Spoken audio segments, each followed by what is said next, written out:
Thank you, and a very good evening to all. Namaskar.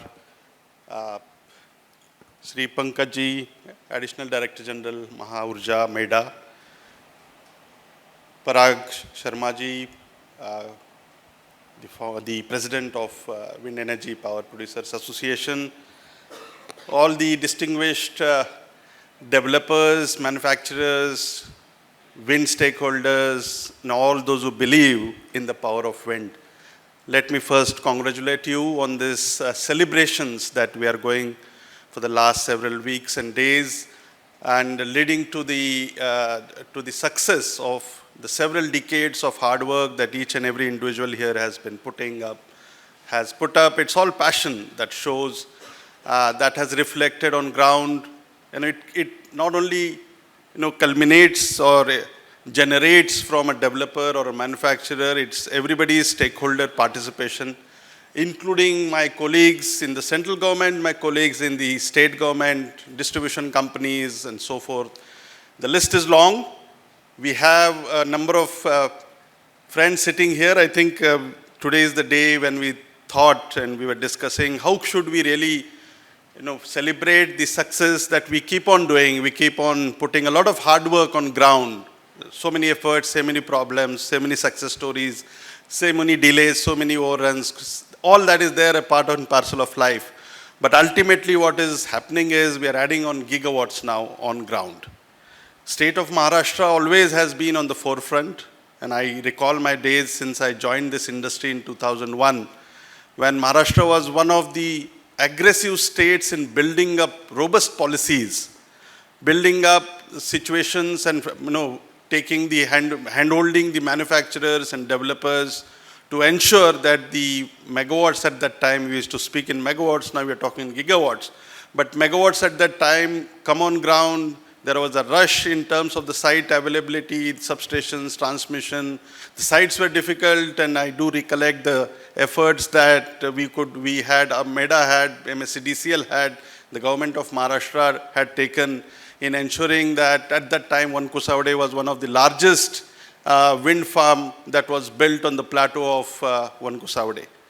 And since then, the success story of 400 megawatt in those 3 years or 4 years from 1999 to 2003 probably was one of the pioneers of Indian RE revolution.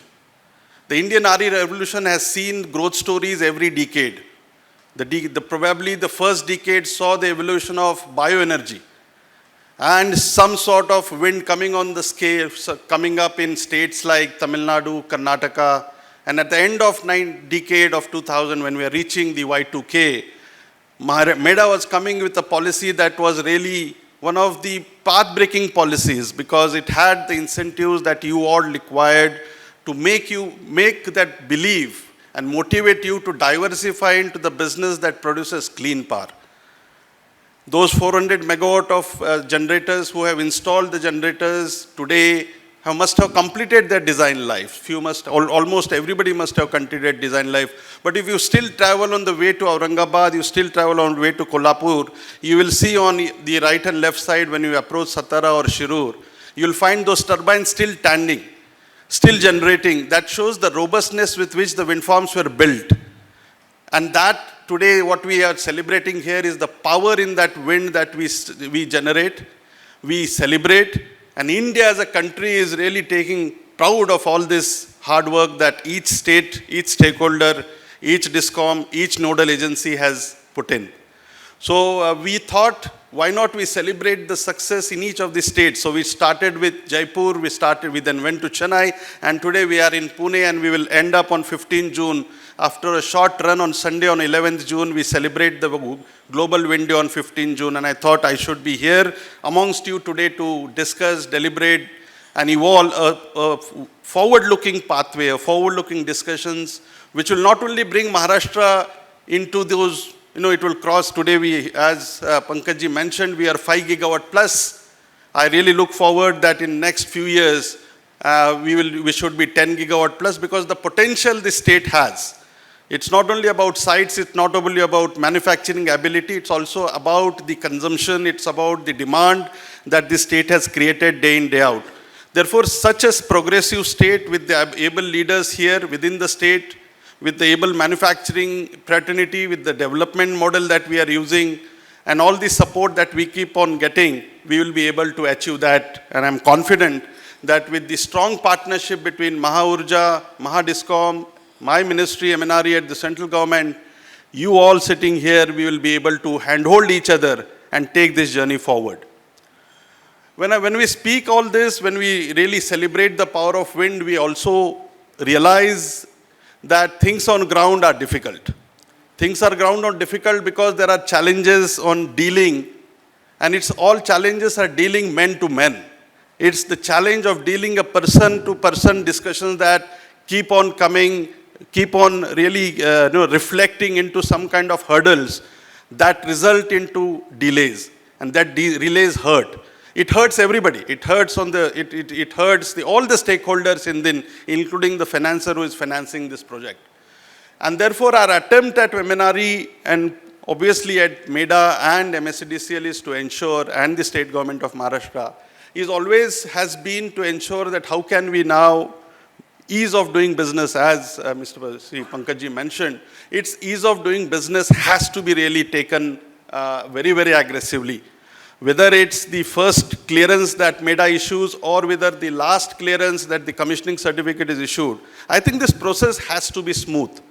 Now, the pace at which we want to move as a country is enormous. The ambitions are 500 gigawatt, everybody knows, on a global, on a leadership, the leadership targets that have given to us by the leadership of the government of India, from the highest offices. Honorable Prime Minister has spelled his ambitions of 500 gigawatt at COP26. Further, the policies that MNRE has laid down, the targets, the bidding trajectories, the sectors that we're looking at, we have laid down those enormous targets. Till now, obviously, we were, before 14, 15, probably we were looking at 4 to 5 gigawatt on an annual average installations of wind, and confining discussions mostly to wind. Thereafter, there has been a slight turbulence in terms of the pace at which we are moving, and there are a number of reasons we should not go into that. But then in the year 2023, I think we need to overcome those. We will have to ensure that the 10 gigawatt bidding trajectory that we will be coming out from a Ministry of New and Renewable Energy, Maharashtra also takes a substantial pie out of that target, which is restricted to the central government target. And over and above that, Maharashtra will come up with its own ambitions, related to the RPO fulfillment, whether it's to the resource adequacy, and this will all reflect in the energy plans. So, while the pace is moving upwards, it is accelerating, and most of you, we meet almost on a monthly basis. You are aware the kind of hand-holding that has been taken up. Honorable Minister himself has been taking your suggestions, trying to intervene and get the rules and regulations made so as to ensure that the market opens up, the business is eased out, the opportunities are increasing. So that is on the one hand. MEDA, as he mentioned, there are the portals coming in, the rules which are being framed in terms of, and I should also congratulate MEDA and the state government of Maharashtra also for launching the very innovative program on solarization of the agriculture. It's, I think, 24/7 power to the agriculture sector through as a part of the Kusum movement that we have in the central government. But apart from that, there has been a policy, there has been a target set, but as some of you are mentioning, there are few things yet to be done. When I talk about yet to be done things, obviously we need an integrated policy. We need policy that will not only address vanilla solar, vanilla wind, but we also need to address hybrid situations. We need to move towards 24/7 renewable energy, and therefore our approach has to ensure that even storage as an element is added into our approval process. Renewable energy round the clock is enabled through all the portals, regulations, guidelines that are issued. And I'm sure we will We will discuss it and handhold each other to ensure that such kind of guidelines are also being worked out and are being released very shortly. And when I talk about Maharashtra and especially Pune, Pune being the hub of renewable energy, I can say. Obviously, wind has seen manufacturing giant Suzlon here. We have most of the developers have originated from Pune. We have some very successful entrepreneurs sitting around this gathering today. Especially, we have the nodal agency housed in Pune. And therefore, when we look at wind, we always remember, and that's why the event is not in Mumbai, the event is in Pune. That itself shows the significance of this city, which it has contributed. The sites in around Pune. So therefore, the city has given ample opportunities to entrepreneurs, skilled workers, workforce, laborers. And so that is a very socio-economic impact of this renewable energy has been immense. And I see that, and I keep on, when I read that, there will be shortage of manpower in the RE sector because the pace at which we are moving, there have been certain reports that probably we'll have the shortage of skill set, which I feel, it may not be that case. The overall system that is generated out of whether it's education and then coming out for the graduation, I think enough talented engineers, talented workforce, talented diploma holders, talented technicians.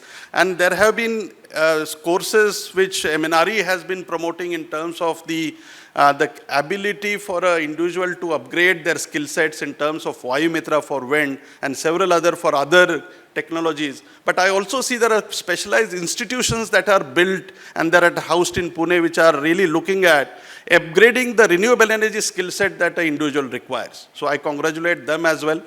The third aspect which I see from Pune is the integrated service providers. That is also an element which is creating entrepreneurs, which is creating a know-how which also can be now transferred to or exported to other countries. A lot of people, when we talk at the MNRE level, being a joint secretary for the international relations also, we keep on talking on cooperation in capacity building. And there what India has a huge advantage because the skill set that this wind sector, while developing those 43 gigawatts and solar of 65 gigawatts, we have that immense knowledge and experience that we can now also export our services. So this total entire value chain is now created very robust. And therefore, while we move forward, celebrate the success, it is those people, the celebration of people are there, power of wind is there, power of the regulators are there, the power of distribution companies. So that is the success story that we are celebrating. We should celebrate, and we are celebrating with all the like-minded, talented people sitting around here. So before I conclude, I should talk on few things which I thought I should dwell upon today. With 172, I'm now taking a little holistic approach, with 172 gigawatt of operational capacities as of 30th of April, and this is overall as an India's focused number, we will have to ensure that we increase our capacity of execution so as to reach the 500 gigawatt by 2030.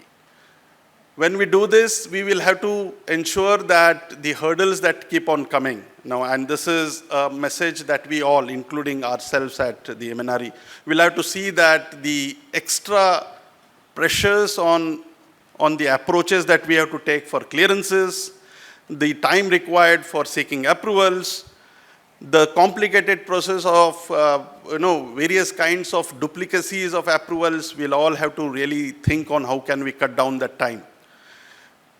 On a 365-day basis, I think wind has a slight issue because we still don't get that 90-day period where we cannot execute. So wind will have to really gear up in terms of the resources, because with those 270 odd days which they get in a year, your target has to be ensured. Your target is large, your 10 gigawatt plus of capacities that we need to commission. So let us all ensure that your internal processes are also resolved. Our financing friends are, I keep on getting the messages that we don't have an issue. We'll ensure that the entire debt and equity is available. And I see some very good examples of entrepreneurs who are really going out into the the global domain and bringing the best kind of equity to this fore. So that shouldn't be a challenge. The manufacturing aspect, one need to really be cost competitive, because we are all talking of tariffs that we can sustain to the end user as a beneficiary. I think it is our collective responsibility that the commodity which we generate is competitive and at the best tariff, at the best price, best quality is being delivered. So therefore, I would appeal to all the manufacturers to ensure that while we have been supporting this journey, this wind industry, we need to ensure, we need to innovate as well. We need to ensure that the best practices that are followed across the world should also be replicated.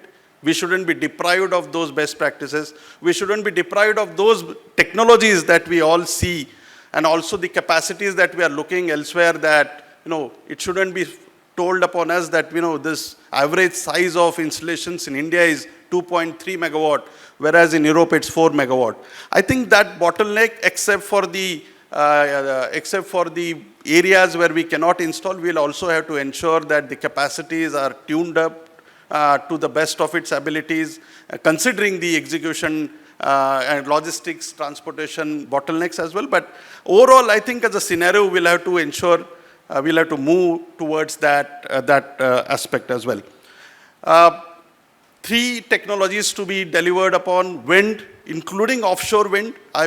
You all know the offshore journey has been taken very seriously, and this 2023 we will enter into the shores, not directly but through the tenders. We expect that we will hit the shores of the Indian coastline, probably in Gujarat and Tamil Nadu during this financial year, with the seabed leasing tender almost ready to be issued. Battery storage. Storage will be critical, so one needs to keep on looking at those solutions. And lastly is the green hydrogen, which probably will require clean power to manufacture that clean hydrogen or green hydrogen, which is prominently wind will play a dominant role in that as well. So with the avenues that have been opened, wind is going to play an immense role in India's ambitious of 2030, and going beyond from 2030 to 2070, when we will all have a net zero Indian economy. Wind will have its own mark on the entire Indian, not only onshore but offshore as well. So with these words, I would like to congratulate each one of you for coming out here and making this event, harnessing the power of wind a success. Thanks to WIPPA for organizing this. I think it's a collective effort. There are 3 associations in wind, and each one has taken its role.